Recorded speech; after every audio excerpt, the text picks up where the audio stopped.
श्री स्वामी समर्थ. नमस्कार मित्रांनो. रोजच्या पूजेत आपण कोणती आरती करावी याचा तुम्ही कधी विचार केला आहे का? पहा, दररोज देवाची पूजा करणाऱ्या सर्व मातांच्या मनात हा प्रश्न असला पाहिजे की दैनंदिन पूजेत आपण कोणती आरती करावी, देवाने आपली उपासना स्वीकारावी म्हणून कोणत्या प्रकारची आरती करावी आणि पूजा करताना आपण कोणत्या नियमांचे पालन करावे. या सर्व प्रश्नांची उत्तरे तुम्हाला या छोट्या व्हिडिओमध्ये मिळतील.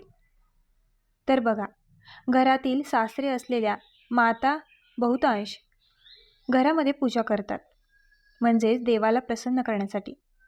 या सर्व प्रश्नांची उत्तरे मिळवण्यासाठी हा व्हिडिओ पहा. कारण कुठेतरी भक्त जर तुम्ही पूजेदरम्यान काही चूक करत असाल तर तुम्ही ही चूक देखील सुधारू शकता. दररोज त्यांच्या घरी देवाची पूजा करणारे आणि आरती करणारे सर्व लोक पहा. मग तुम्ही सर्वांनी हा व्हिडिओ पाहिलाच पाहिजे. म्हणून पहा, बहुतेक भक्त सकाळी भगवंताचे स्नान करतात आणि संध्याकाळी दिवा लावतात, आणि आम्ही सकाळी आणि संध्याकाळी नक्कीच आरती करतो. त्यामुळे प्रश्न उद्भवतो की पूजेदरम्यान आपण कोणत्या प्रकारची आरती करावी जेणेकरून आपण सर्व देवी देवतांना प्रसन्न करू शकू आणि आपल्याला सर्व देवतांचे आशीर्वादही मिळू शकतील. त्यामुळे दैनंदिन पूजेत आरती करणे आवश्यक आहे का? आणि आरतीनंतर आपण कोणत्याही मंत्रांचा जप करावा का? तर भक्तांना आधी कळू द्या की वेळेच्या अभावात कोणती आरती करावी. म्हणजेच जर तुमच्याकडे वेळ कमी आहे तर पहा, उपासनेशिवाय दररोज कामावरून बाहेर पडणारा कोणीही नसेल. म्हणजेच प्रत्येकाने दररोज पूजा केलीच पाहिजे. म्हणून जे सकाळी काही कामासाठी जातात किंवा कामावर जातात त्यांना पहा, त्यांनीही आरती केलीच पाहिजे. पण आरती थोडी मोठी असते, ज्यासाठी तुम्हाला वेळही लागू शकतो. परंतु पूजेच्या वेळी आरती करणे खूप चांगले मानले जाते. पण जर तुमच्याकडे आरतीसाठी वेळ नसेल तर नियम काय सांगतो त्याबद्दल आधी जाणून घेऊया. त्यानंतर बहिणीच्या घरात राहणाऱ्या मातांनी आपल्याला ओळख होईल. जर त्यांनी पूजा पठणात विशेष लक्ष दिले तर पूजा पठणाच्या वेळी कोणती आरती त्यांच्यासाठी चांगली मानली जाईल त्याबद्दल आपण जाणून घेऊ. त्यामुळे तुम्हाला सकाळी लवकर कामावर आणि नोकरीसाठी किंवा इतर कामासाठी जाण्याची काही सक्ती आहे का ते पहा. सकाळी कोणत्याही नोकरीसाठी किंवा कामासाठी सर्व महिलांना जावे लागते आणि पुरुषांनाही जावे लागते. तर प्रश्न असा येतो की आपण घाईत देवाची पूजा करतो, पण घाईत असल्यामुळे आपण आरती गाऊ शकत नाही, म्हणजेच ते आरती करू शकत नाही. पण आपण रोज तेच करतो, आरती काढून टाकली जाते. तर इथे आपण बरोबर करत आहोत. त्यामुळे तुम्हाला काही सक्ती आहे का आणि तुम्हाला घाईघाईने तुमच्या कामासाठी निघावे लागेल का ते पहा. तुम्हाला दररोज लवकर उठावे लागेल. तर तुम्ही एक गोष्ट करू शकता की जेव्हा तुम्ही देवाला स्नान इत्यादी द्याल तेव्हा त्याचे कपडे घाला, फुले अर्पण करा. यानंतर तुम्ही आरतीही करायलाच हवी. मग जरी तुम्ही आरती गात नसाल तरी तुम्ही गाण्याशिवायही गाऊ शकता. काही नियम देखील आहेत ज्याद्वारे तुम्ही आरती करावी. आता पहा, ही आरती दिवा लावून किंवा कापूर पेटवून देखील केली जाते. त्यामुळे तुम्हाला हवे ते करू शकता. पण गाईच्या शुद्ध देशी तुपाने पेटवलेला दिवा आणि त्याची आरती केल्यास तो खूप शुभ मानला जातो. आणि जर शुद्ध तूप नसेल तर तुम्ही तेलाचा दिवा लावूनही आरती करू शकता, आणि ही आरती तुम्ही कापूरसह देखील करू शकता. पण तुम्ही आरती केल्याशिवाय देवाची पूजा करू नये, कारण असे केल्याने तुमची उपासना स्वीकारली जात नाही. त्यामुळे तुम्हाला ही आरती गाताना न करता करावी लागेल. त्यामुळे ही आरती करण्यासाठी तुम्हाला ही आरती तुमच्या पूजेच्या थाळीतून किंवा तुम्ही पेटवलेल्या दिव्यापासून करावी लागेल. त्यामुळे भक्त सर्वप्रथम तुम्ही पेटवलेला दिवा पहा, जो उपासनेची थाळी होती. तुम्हाला ते देवासमोर 7 वेळा फिरवावे लागेल. म्हणून आपण सर्व देवांची पूजा केली पाहिजे. जर आपण आरती न करता आरती करत आहोत तर देवही आपली पूजा स्वीकारतो. म्हणून जर तुमच्याकडे खूप कमी वेळ असेल, म्हणजेच तुम्हाला सकाळी लवकर जावे लागेल, तर आरती न गात तुम्ही त्या पूजेची थाळी ठेवलेला दिवा देवासमोर फिरवला पाहिजे. म्हणून तुम्ही त्या पूजेच्या किंवा दिव्याच्या थाळीतून किमान 7 वेळा देवाची आरती काढली पाहिजे.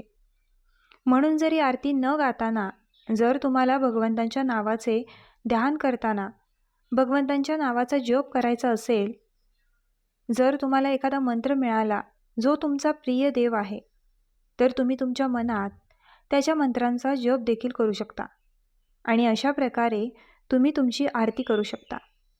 त्यामुळे ज्या भक्तांना आरती करता येत नाही त्यांनी भगवंतांसमोर किमान 5 किंवा 7 वेळा दिवा फिरवावा आणि तुमची आरती होताच तुम्ही तीच आरती देवाला द्यावी. मग तो दिवा देवासमोर ठेवावा आणि ती आरती ही स्वतः करावी. मग तुम्ही कामावर जाऊ शकता. त्यामुळे जे सकाळी लवकर जागतात त्यांना सकाळी लवकर उठावे लागते. जर तुम्हाला एखाद्या कामासाठी जायचे असेल तर त्यानंतर तुम्ही सकाळी देवाची पूजा देखील करू शकता आणि आरती करू शकता. म्हणजेच जर तुमच्याकडे देवाची आरती गाण्यासाठी पुरेसा वेळ नसेल तर तुम्ही त्याच प्रकारे सतत आरती करावी. असे केल्यानंतर देव तुमची दैनंदिन उपासना नक्की स्वीकारेल. आता भक्त रोजच्या पूजेत कोणती आरती करावी याबद्दल बोलतात. या आरतीमुळे यशस्वी देव तुमच्यावर प्रसन्न होतो. म्हणून जर अशा कोणत्याही माता आहेत ज्यांना अशी आरती करायची आहे, तर कोणीतरी आहे ज्याला आपण अशी आरती करावी अशी इच्छा आहे, जेणेकरून सर्व देव आमच्यावर प्रसन्न होतील, तर हीच ती आरती आहे जी तुम्ही दररोजच्या आरतीमध्ये गायली पाहिजे. म्हणजेच ओम जय जगदीश हरे आरती. आणि ही आरती गाताना तुम्ही सर्व देवतांची पूजा केली पाहिजे आणि त्यानंतर सर्व देव तुमच्यावर प्रसन्न होतील.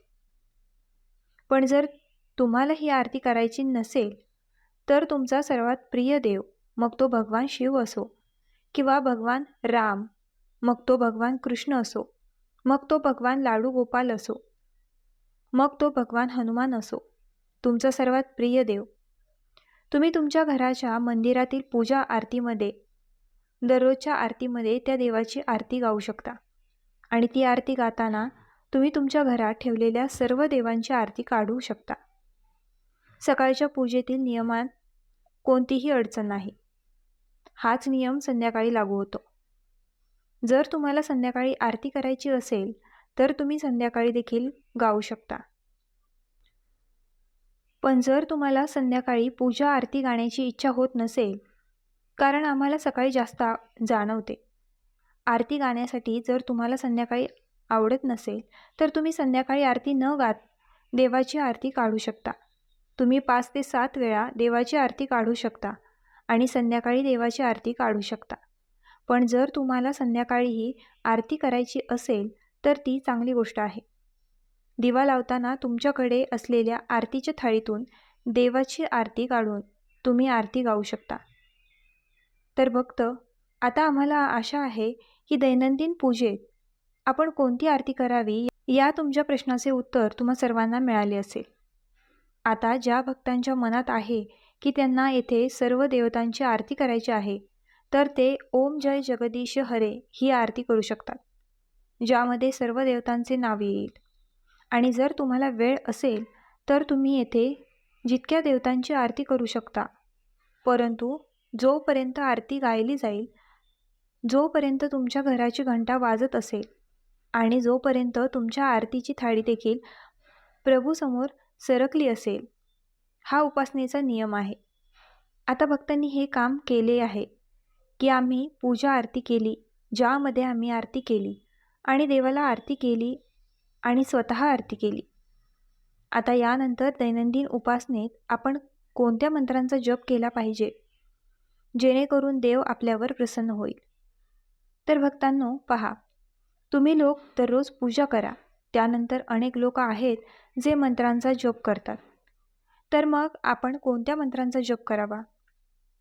तर पहा, इथेही तीच गोष्ट येते की जे लोक तुमचे देव आहेत, जे सर्व तुमचे आवडते देव आहेत, तुम्हाला सर्वात प्रिय आहेत, मग त्या देवांपैकी कोणताही एक मंत्र घेऊन तुम्ही त्या मंत्रांचा जप केला पाहिजे, जो आरतीनंतरची दैनंदिन पूजा आहे.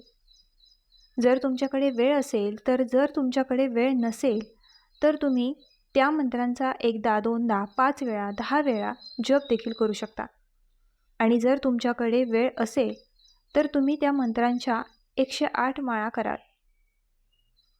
तर ते खूप चांगले आहे. त्यामुळे भाविकांना येथे केवळ 108 हार घालावे लागतात. उदाहरणार्थ, भगवान शिव आपल्याला खूप प्रिय आहेत. आम्ही भगवान शिवाची पूजा करतो, म्हणून आपण येथे ओम नमः शिवाय भगवान शिवाच्या कोणत्याही एका मंत्रांचा जप करू शकतो. जर आपल्याला भगवान कृष्ण आवडत असतील, तर आपण त्यांच्या एका मंत्रांचा जप करू शकतो. मंत्र दररोज सारखाच असावा. मंत्र तुम्ही बदलू नये. त्यामुळे पूजा आरती केल्यानंतर तुम्ही मंत्रांचा जपही करू शकता. तुम्ही फक्त तुम्हाला सर्वात प्रिय असलेल्या देवाच्या मंत्रांचा जप करू शकता. मित्रांनो, हिंदू धर्मात पूजा म्हणजे फक्त देवासमोर दिवा लावणे नाही. पूजा म्हणजे देवाशी जोडलेली भावना, श्रद्धा आणि समर्पण. आणि या पूजेचा सर्वात महत्त्वाचा भाग म्हणजे आरती. आरती ही केवळ गाणी नसतात, तर ती देवाप्रती आपल्या प्रेमाची अभिव्यक्ती असते. म्हणूनच असे म्हटले जाते की ज्या घरात रोज भक्तिभावाने आरती होते, त्या घरात सुख, शांती आणि समृद्धी कायम राहते. पण आजच्या धावपळीच्या जीवनात अनेकांना वेळ मिळत नाही. काही लोक सकाळी लवकर कामावर जातात, काही महिलांना घरातील जबाबदाऱ्या असतात, काहींना मुलांना शाळेत पाठवायचे असते आणि मग पूजा घाईघाईत होते. आरती राहून जाते आणि नंतर मनात अपराधीपणा येतो. माझ्याकडून चूक तर झाली नाही ना? मित्रांनो, देव भावना पाहतो, वेळ नाही. जर तुमच्या मनात श्रद्धा असेल, तर अगदी 2 मिनिटांची पूजा देखील देव स्वीकारतो. पण काही नियम पाळले तर त्यांचे पुण्य अनेक पटींनी वाढते. सर्वात आधी जाणून घेऊया की रोजच्या पूजेत आरती करणे आवश्यक आहे का?